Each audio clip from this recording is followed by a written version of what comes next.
Hi, hello, all right. It's finally time. We are beginning our best of decades lists in March, but better late than never. I'm going to do this in 5 chunks of 10 albums.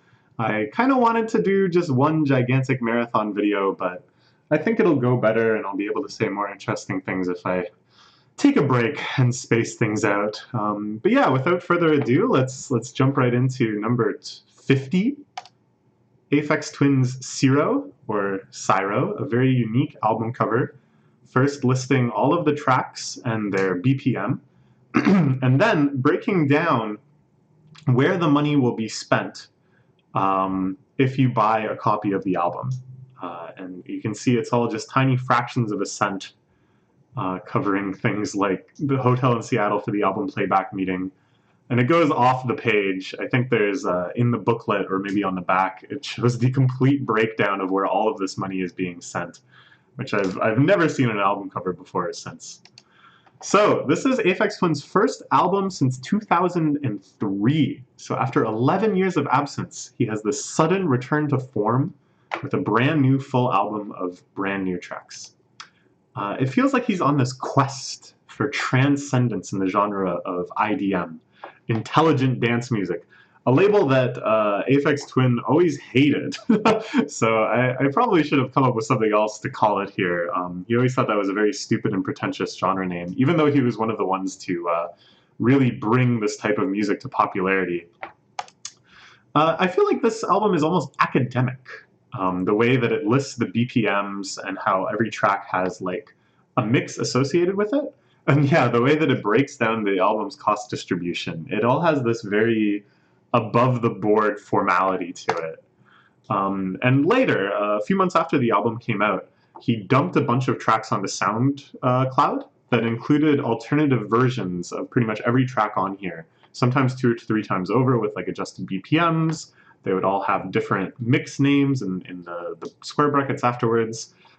So again, it just kind of has this robustness and completeness, the way that if you were doing your dissertation or something, you would fully cite all of your sources in this very precise, organized way. But the songs themselves, even though the culture around this album might feel so academic, the songs are just direct drills right into your brain. There's the complex rhythms and really noodly melodies. It gives you that awesome ASMR type feeling that you can get from really good IDM, where it just feels like every neuron in your brain is like activating at once.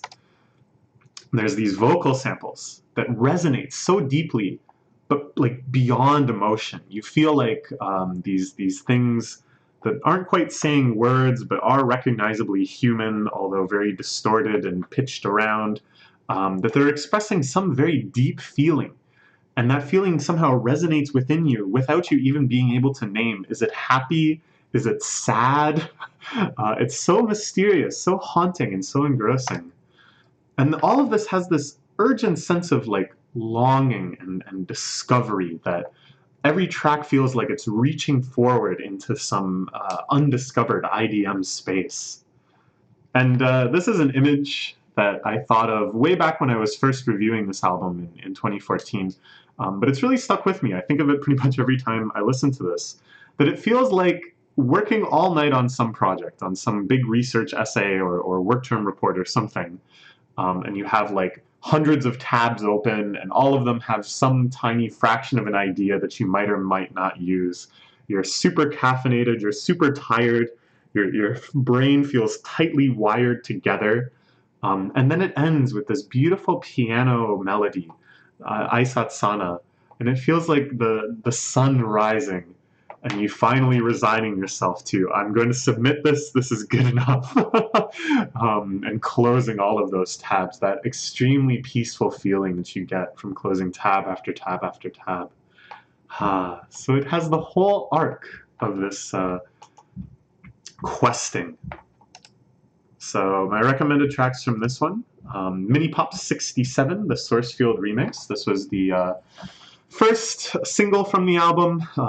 It really convinced me Aphex Twin was back in a major way and got me really pumped for it. It has a great example of these vocal samples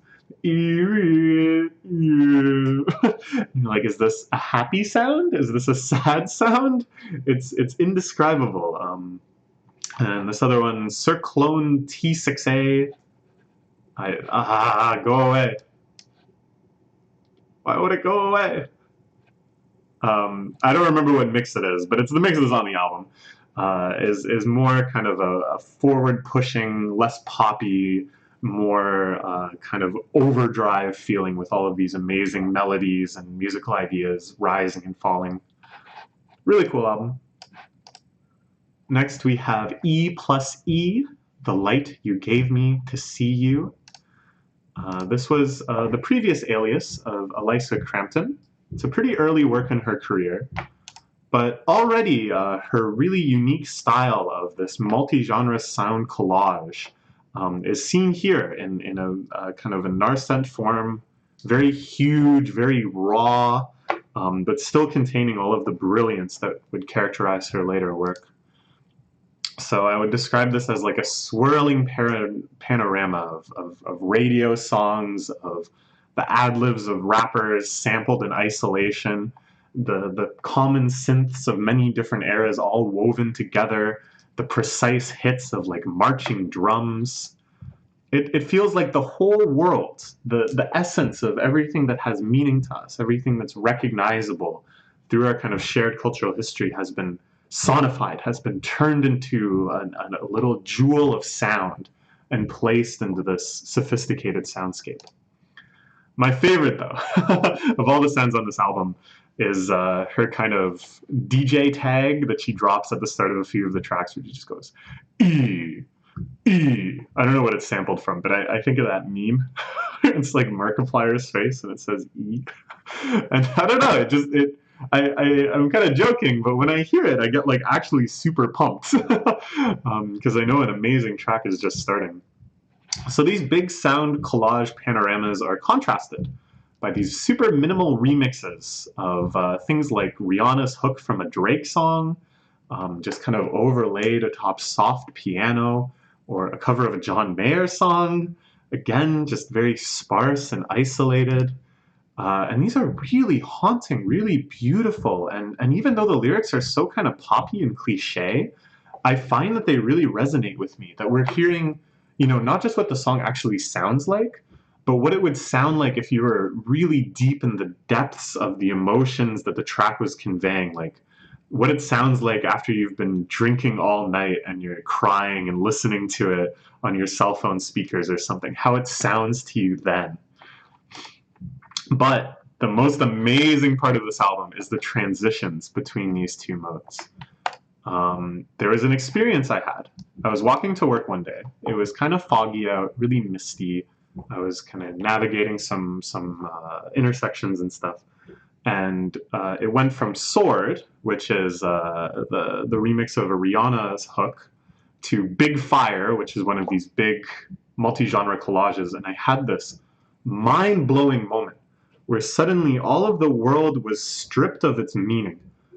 I felt like I was this feral animal once more, that a car wasn't just this automobile, wasn't just this thing that follows the rules of the road, that has this kind of meaning and understanding to me, but it was just like a huge, fast-moving object. And I had this like really visceral reaction of like fear and awe, and I don't know, something about it just like clicked in my mind. I think I was kind of sleep deprived. I was probably in a weird mood, you know, walking to work, you're always just kind of like but something, I'll never forget that experience. And every time I listen to this album, just a little bit, I feel that same like oh, what is going on? This is the world, isn't it? So yeah, really, really amazing album. I would recommend actually these two songs and try to listen to them back to back and see if you can have that sudden opening experience, Sword and Big Fire. Next, we're going to talk about this, Bon Iver's 22 A Million, a really amazing album cover. So many difficult to comprehend images, really goofy things like, is it a duck or is it a rabbit? But then something like this, which feels so close to meaning, yet so incomprehensible. Lots to unpack here. So this was a big departure for a little folksy little Bonnie Bear who used to go out to his cabin in the woods and record folk albums. Now we get something that felt like he was kind of losing his mind. When I first heard the singles for this, I thought that he must have had some kind of breakdown, some sort of total lapse from his previous reality in order to make something like this in the best way possible. Not that I was genuinely afraid of him, afraid for him, sorry, but I just felt in awe of this space that he seemed to be stepping into so boldly. The whole thing does kind of have the feeling of a manic episode.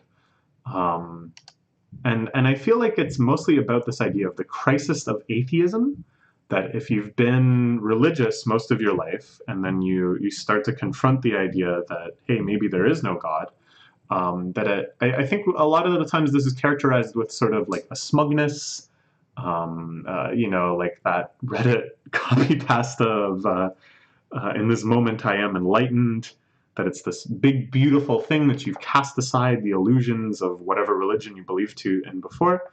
But this examines kind of another facet of this, the despair you might have in realizing that, oh, this means I wouldn't go to an afterlife. I won't get to see again the people who have died. A feeling of loneliness, of meaninglessness, of emptiness. And it feels like he's struggling through this idea on these tracks in just such a wide, different way. And it feels so personal in some ways, that a lot of these stories he tells are full of these oblique references that you feel like must have happened in his actual life. And at other times it evokes things that are so universal, like biblical passages or samples from famous speeches, that it really shows the context in which those personal anecdotes have significance. This feeling of the intimate mixed with the universal, we're going to see a lot on this list, because every time it kind of evokes that feeling for me, that I can map my own experiences onto someone else's personal story, I find it like so moving and so engrossing, such a connection with the artist.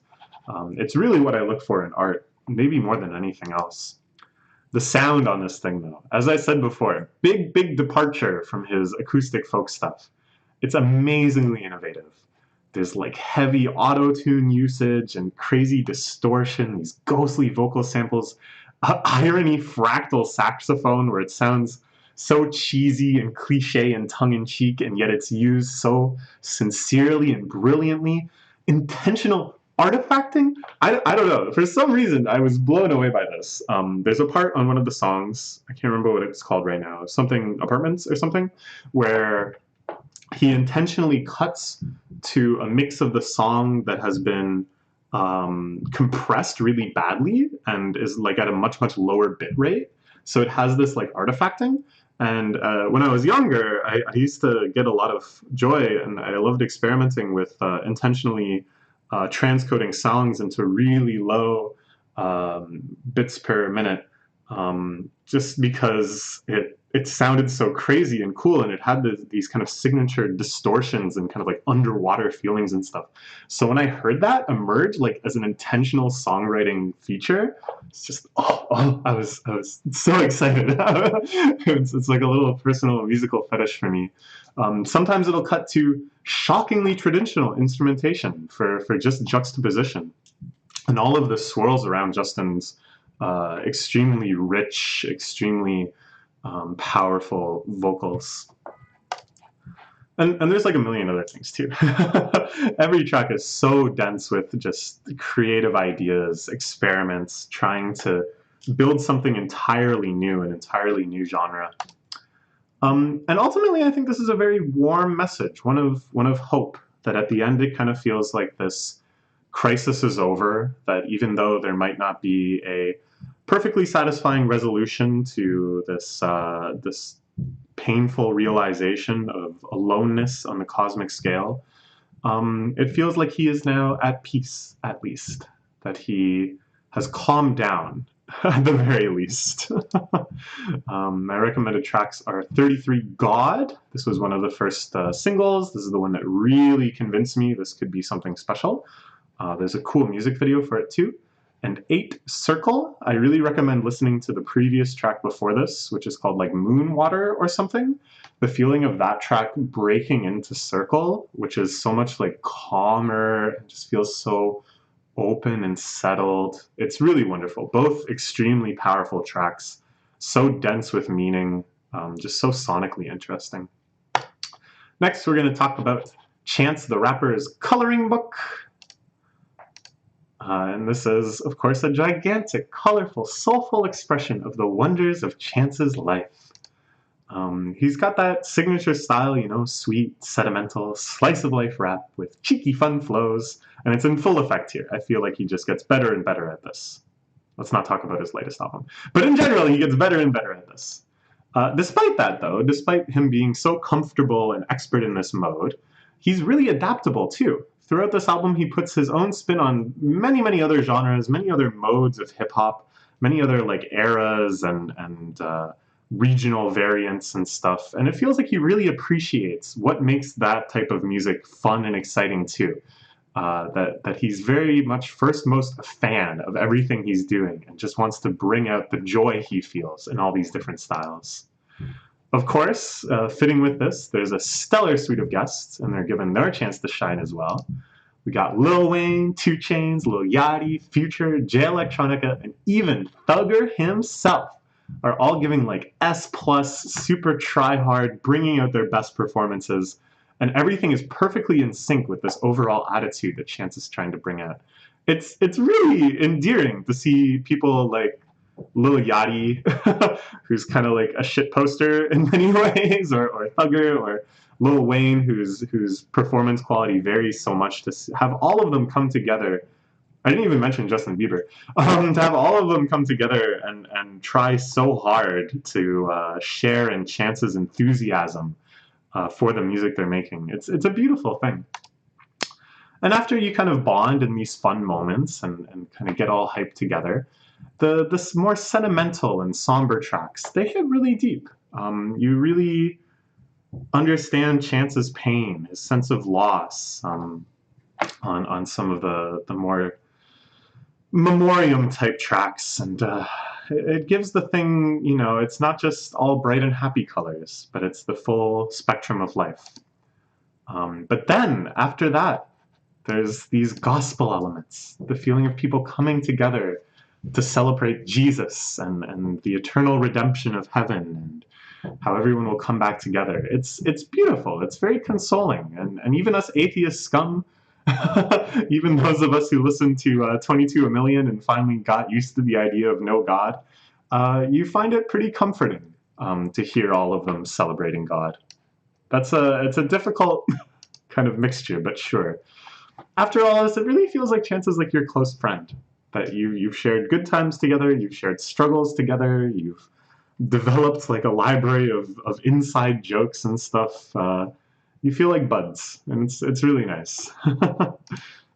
My recommended tracks are No Problem, which is just a big, huge banger with Lil Wayne and 2 Chainz and having a ton of fun. And then near the end, there's a track, Finish Line Drowned, which is just this nice encapsulation of Chance's journey as a musician and kind of the struggles that he sees before him and behind him, and ultimately a really inspiring message. Okay, next we'll talk about this, Soil by Serpentwithfeet. A very intriguing album cover now. So this is a pageant of grief, as he himself describes on one track. It's overflowing with feelings of love and loss. But it isn't like a fairy tale romance. It isn't some kind of idealized thing, nor is it even the aftershock of one of those beautiful romances ending. Instead, it's this complex obsession that manifests in memory and longing. So it's kind of displaced from the love story itself and is instead the most intense feelings that kind of swirl around it.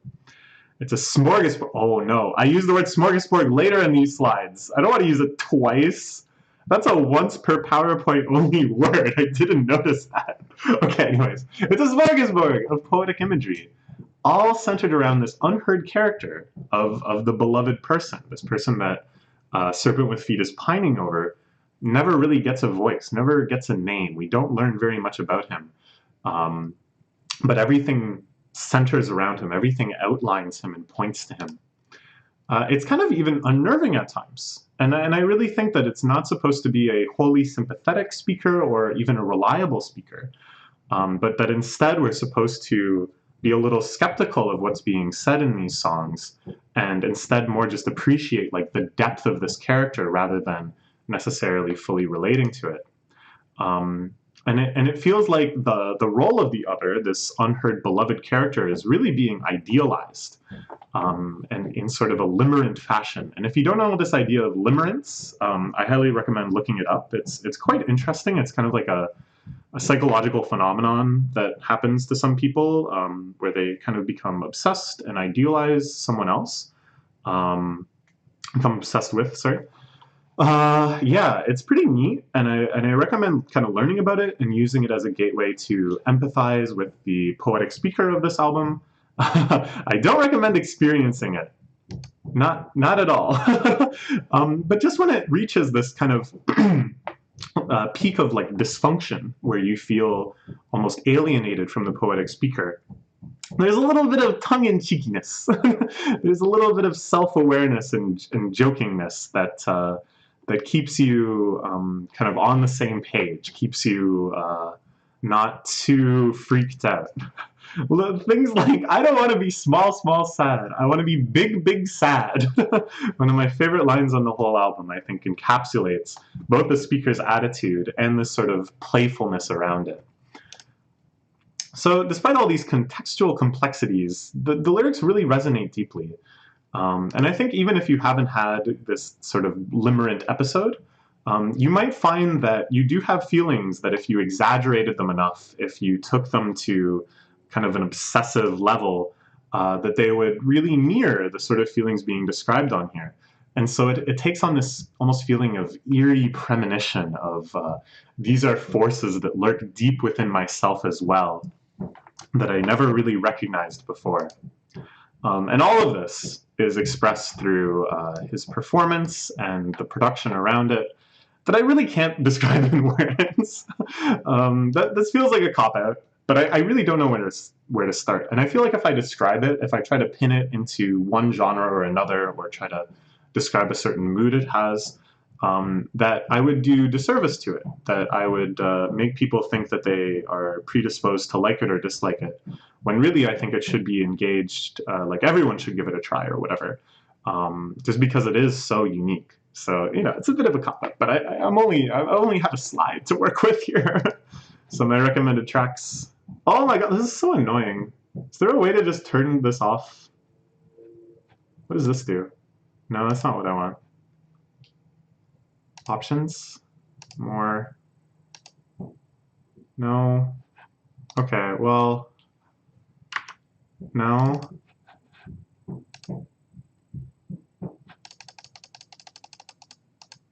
Go away.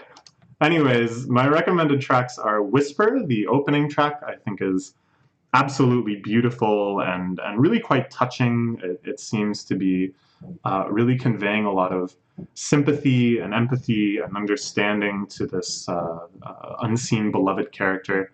And Cherubim, which is much more in the kind of super devotional, limerent, idealizing mode, singing, I get to devote my life to him. And you're like, oh, that's probably not a healthy relationship, but you're intrigued.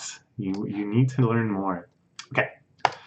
Next we have this lovely olive green square, Untitled, Unmastered by Kendrick Lamar. This is a miraculously released collection of tracks that were unsuited for To Pimp a Butterfly. I believe it was like Kobe Bryant, RIP, or maybe LeBron James, actually makes more sense chronologically. I don't know much about basketball, sorry. Some basketball superstar made a tweet that was like, can you please release those unreleased tracks that you've been playing at live shows and on talk shows and stuff? And it probably wouldn't have happened were it not for that tweet. But Kendrick saw it and was like, yep, let's put it out. And a couple of weeks later, we had this. So this is not a knock against their quality, that these didn't make the cut for To Pimp a Butterfly. It's more just that they didn't feel like the schema of that album. They didn't tell the same sort of story. And despite these being unmastered, they sound really, really, really good.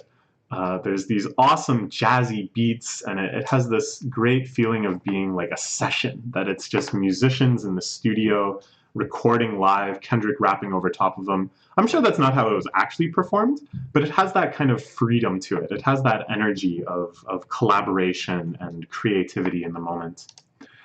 There's bold journeys into brand new aesthetics, and they feel more confident and earned than experimental. That when Kendrick does something like really crazy, like the almost medieval sounding flutes deep into Untitled number 8. Sorry, I'm a little gassy right now.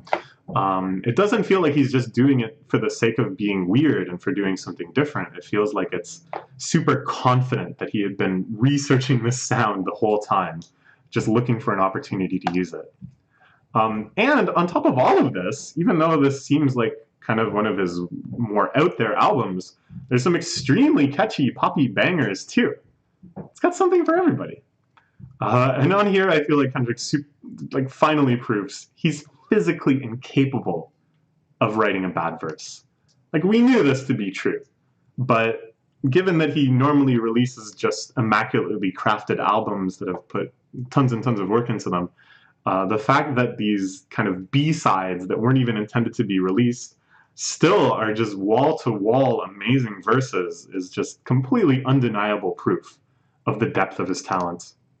Like, he was ready to scrap these. we very easily could have lived in a world where we never got to hear these. There's extremes of both the kind of reserved poetic style, very spoken word, but then just explosive, some of the most punctual, you know, the kind of like punctuated flows and bombastic syllable spitting that he's ever done. And I feel like even though none of these tracks were kind of meant to be put together like this, as a whole, it just highlights the fractalness of his life.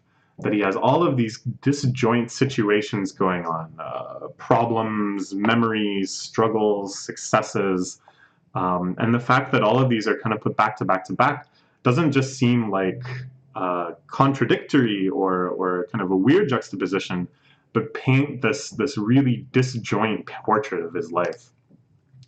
My favorite, though, are the moments where he allows himself just to completely go off on unrestrained triumph of all the success he's had, how proud he is of all these people in his life that he's helped bring up. It's so inspirational, it's so endearing, and it's something that we don't normally hear from him on his other album projects, which have kind of more I don't know, like globally significant missions and issues. So it's really nice to hear him here, you know, just kind of revel and relish in his success. My recommended tracks are Untitled number 2, which has a fantastic verse that's just all about how Top Dog Entertainment is crushing it right now, and how wonderful everything could be for all of them. And Untitled number 5, which is much more kind of intense and distressed, and seems like it's the sound of Kendrick right at his limits. Fantastic album. Next we have LCD Soundsystem. This is Happening. So at the time, this was supposed to be the big finale to his career. Since then, he's actually come back and made another album, but we don't have to worry about that. And it felt very befitting of the finale at the time. It feels like it's going all out in every single direction he's ever kind of flirted with simultaneously. We got the drunken party shout-along songs. They're even catchier than before and seems to be refined down to the science of what makes nerdy undergrad students at some drinking mixer at their friend's house completely lose it and shout along.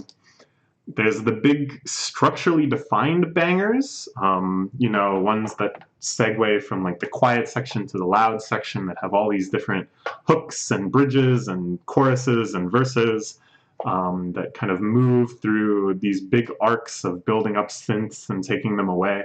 It feels like now they have even more shocking contrast, that it's been refined even further.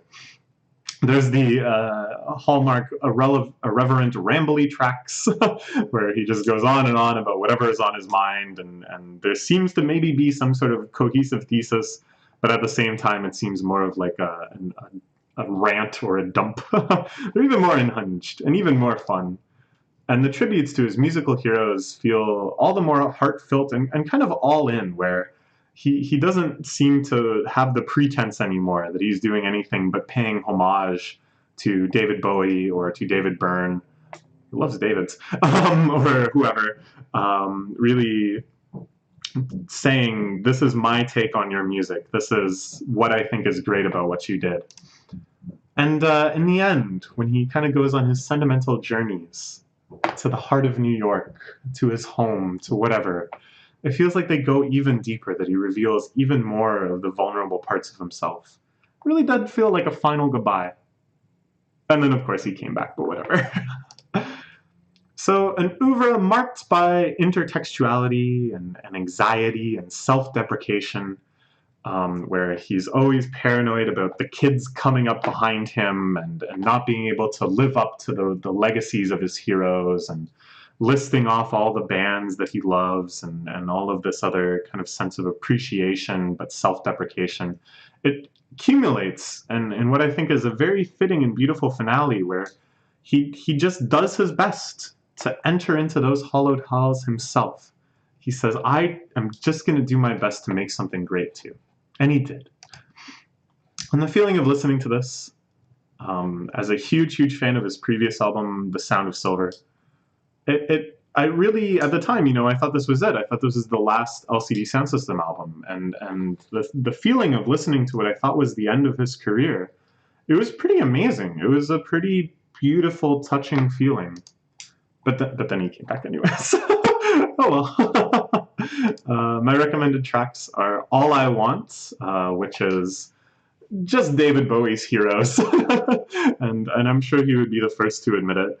But it's a wonderful tribute to an amazing song by an amazing musician that really kind of highlights, I think, what makes LCD Soundsystem so uniquely good, kind of in its contrasts with the original.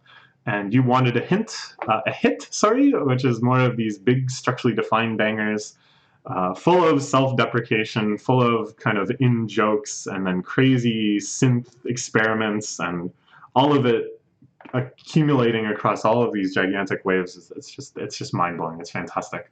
Okay. Next, we're going to look at... Oh, this isn't a very high-res image. I could have looked a little harder. Anyways, this is Barter 6 by Young Thug. So this was his first real big album type statement. Before this, it had all been mixtapes and stuff. And I think actually maybe this was classified as a mixtape too. But the way it was promoted, the way it kind of had hype around it and speculation and such, it felt like a different release than anything he'd put out at that point. It felt like all of the success of the mixtapes and the singles and the guest features and stuff he'd had up until now kind of accumulated at this point of anticipation, that this was the first move that he was making that everyone was going to watch. The title and the story behind it. So Lil Wayne had a series of albums called The Carters that went up to the Carter 5. So Young Thug was going to make the Carter 6, but of course because he's a blood, he can't say the hard C sound, so it's the Barter 6. That really signifies, I think, that he's trying to ascend to that level of legendary status of the world of influence and reputation that Lil Wayne has. That hip-hop pantheon. But at the same time, it really shows that he has a very irreverent attitude in doing so, that it's called the Barter 6. That's so silly. Just the idea that you would slot your album into an established series is so ridiculous. So I think so much of Young Thug's personality is conveyed, but then also like the fact that he really does deserve to be there up with Lil Wayne and anyone else you can name. I don't know, the fact that it conveys both, it's unreal. This album is so varied. It encapsulates all of the styles that Young Thug was developing at the time. And of course, in typical Thugger fashion, if you look back just a mere 5 years, everything he was doing then is pretty much disjoint from everything he's doing now. It's an entirely new set of styles now, but whatever. And despite all of this kind of experimentation, despite doing everything he was doing all at once, there's no filler. Every track feels special. Every track feels like it has a purpose in the overall album. It moves on this beautiful arc that it starts from these really bombastic bangers to transcendent bangers. That at first it's all about the virtuoso rapping and creative beats and guest features, but then near the end it moves into this unprecedentedly special place. Like the final run of tracks, never before or since has Thug so earnestly pushed in these directions of just sheer, beautiful, haunting music, really atmospheric, really emotionally resonant. Yeah, just a masterpiece. My recommended tracks are Dome. This is earlier on in the album, super straightforward banger. An amazing guest verse by frequent collaborator Duke. They just are rapping their hearts out, having a fantastic time. Some of the lines hit so hard, such amazing flows. And then OD, which is one of my favorite Young Thug songs ever, which appears much later in the album. It's much more somber. He goes into this beautiful falsetto and shouts out the names of all of his family members. It brings a tear to your eye. Next, we have Earl Sweatshirt's Doris. And this, I think, is probably the biggest single step that Earl made in his career, which is saying a lot, because he's always reinventing himself, always evolving. But here, when he was finally freed, remember the whole Free Earl thing, he came back from the boarding school his mother had sent him to in Samoa, full of ideas, full of images and lines and flows and styles that he was so eager to unleash upon the world. In his earlier work, which was so shocking and irreverent and almost like horrorcore-y, there was always a hint of a deeper melancholy, a more complex sadness. And now these are fully realized. Now he's totally willing to just bring that out into the forefront without having to kind of masquerade it behind the reincarnation of 98 Eminem. The beats are so hypnotic. It's this flowing aesthetic world that just completely envelops you. There's this kind of old school feeling of like MF Doom, that really kind of like bumping beat. But then on top of that, there's this uniquely odd future-y, noisy sort of secret sauce that I'm sure Tyler had such a big hand in innovating. That makes it feel so fresh and new. Even listening to it now, like 7 years later, there's not very much that sounds like this. Speaking of OF, there's so many great collaborations with other Odd Future artists and friends of his, and now all of these people have like blown up an order of magnitude more. They've all made such successful careers from this point onwards that it feels really nostalgic. It feels really endearing to just kind of hear them all starting out together. And their raw talent, just their huge potential is so apparent even here. But oh my god. The flows, though! The way that Earl raps on this album, it's almost too good. It's so dense with meaning. Such complex wordplay.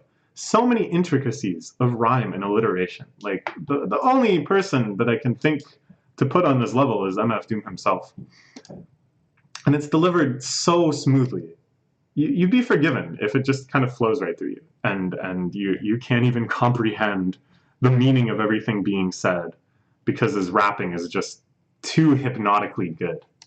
I really recommend reading a lot. Like, I think the ideal way to listen to this album is with Genius open or whatever lyric site you prefer.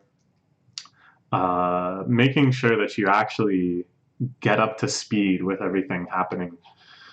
Because yeah, otherwise it's like the struggles and successes, though, even though there's this kind of intellectualism, even though everything is presented in such a poetically complex way, when he talks about these things, they still hit so deep on such a visceral level. It's not like you have to kind of untangle all these layers of metaphor and illusion and such, you can tell this is a moment of triumph. This is a moment of sorrow, and they resonate. My recommended tracks are Burgundy. Oh my god, I hate this thing. Can I even move it? I guess you're not supposed to put stuff in the slide this low, but I'm limiting myself to one slide just because I know otherwise I'll never finish this. I want to use the whole slide then. Burgundy, it's an early track. It just kind of showcases a lot of this stuff that I really like about the album. It's so, the beat is like so deep, the lyrics are so complex, and yet it has like just this simplicity in its structure. There's a Vince Staples feature on it, another rapper that, again, his career was kind of just beginning, but now has become a huge critical darling and has released some really amazing albums. And then Horse, which appears much later, a really dark and kind of disturbing track with some jaw-droppingly amazing flows, like just the kind of images and wordplay that Earl packs bar after bar after bar. It blows my mind, even to think about it without listening to it, just remembering some of the lyrics. Eating like the kids when we take them off Ritalin. Just, I don't know, man. Just all sorts of lines like that you're just like, whoa. Okay. Finally, for this first section, we're going to look at 1,000 gecs by 100 gecs. I think I'm just going to keep liking this album more and more and more and more and more and more and more until eventually, when I make some future top albums of all time list, it's going to end up at #1. And then even more and more and more and more and more after that, until it's just every album on that list, and I don't listen to any other music. That's how it feels. The more I keep making memes about it, the more I joke about it, the more I actually sincerely like it underneath. The more I see people hate on it, the more I show it to people and they're like, what? This is annoying. The more righteously I enjoy it, the more powerful my feeling of like, you just don't get it sets in, and the more excited I am to dive further in. And beyond all this novelty, the weirdness of it, that weird combination of both nostalgia and freshness, beyond all the things that you can easily point to, there's moments of like sheer musical genius on this. Stuff like key changes or rhythmic switch-ups or, you know, just the structuring and songwriting.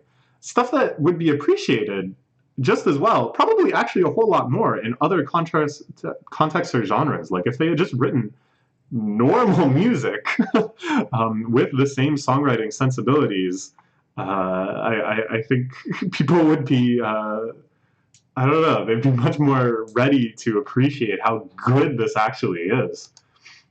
And the power that represents, like, come on, to have that sort of songwriting skill, to put that much effort into having just amazing, like, transitions and contrasts and dynamicism and all these like raw songwriting talent, to unleash that sublimity into this most irreverent world where everything is so silly and exaggerated and difficult to appreciate seriously. Come on, that's so powerful. That's such a power play. I actually just, I'm so endeared by the entire existence of this. You know, in 2026, y'all will call me prophet. When they're at the top of the musical world, you'll look back at this and be like, Keatsto was right.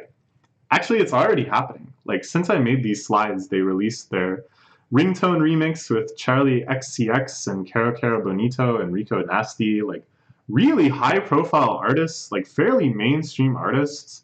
And I feel like that's just the beginning. Like, soon they're going to be, I don't know, remixing Katy Perry songs or something, like official remixes, that is. The sky is honestly the limit. At the same time, I could see them like working with like Tom York. I don't know. It really feels like anything could happen. It's so exciting. My recommended tracks are Hand Crushed by a Mallet, I gave different recommended tracks when I talked about this on the 2019 list, so I recommend those tracks as well. Actually, I just recommend the whole dang album, of course. But yeah, Hand Crush by a Mallet, really cool song. It has, as I said, one of these just kind of sublime moments when the kind of rhythm switches up when they go into the hook. It blows me away every single time. And XXX, I would never stop you, XXX, which is a super over-the-top kind of self-parody, crazy electro banger that has a few moments, like some of the really crazy melodic, rhythmic, I don't know how to describe it, but it shatters the mind with that IDM ASMR sort of feeling I was talking about before.